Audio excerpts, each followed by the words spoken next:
we kind of closed off with the intellectual property area in the sense of AI production and how that was tied to some of the copyright issues, etc.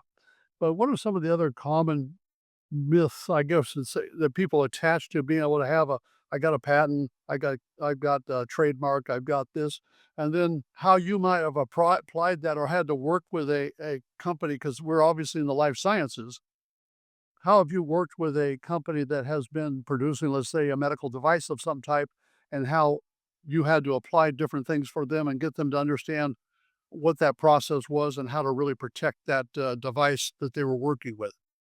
Sure. And it's a pretty common thing in the patent world where somebody is becoming very successful with a product, there will be copycats that come out of the woodworks that try to ride their coattails on some of that success.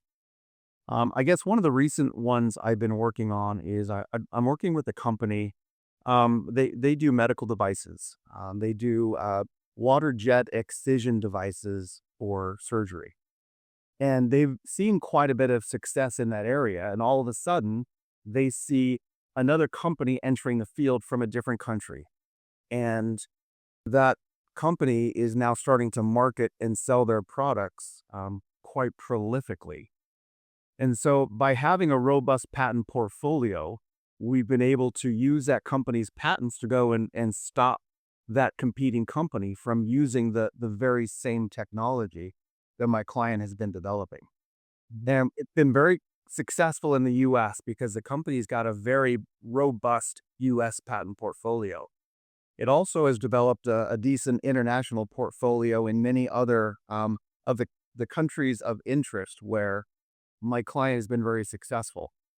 And so we've been able to leverage that portfolio to not only stop the imports into those other countries and the US, but because we still have pending patent applications, we could watch this competitor's development, and as they come up with tweaks and additional designs, so long as our patent application still covers those, we can write claims that cover those new developments from the competitor. We can essentially leverage my client's patent portfolio and basically create guided missiles in the patent claims to go after and specifically target and stop those infringing products. I was going to say, you brought up something that I've heard before, and I think it would be good to get some clarification on as well. And that is patent pending as opposed to a registered patent, right? What's the difference for those? And what's like you're saying, you still had some protection because you had a patent pending. But what's clarification there that kind of gives us a little better understanding of what that means and how it still protects you if it's pending? As soon as a company or an inventor files a patent application, they are then allowed to claim that their technology is patent pending, even though they may not have any enforceable rights to that technology yet. That only occurs once a patent is issued from a country's patent office. Once a patent issues, it then becomes enforceable against other would-be infringers. And a patent, as I mentioned earlier, it contains a written description of the invention in such sufficient detail that will enable somebody else to make and use the invention. So the description can be really broad, it can be very comprehensive, but the coverage of a patent is defined by the claims of the patent, which usually come at the end.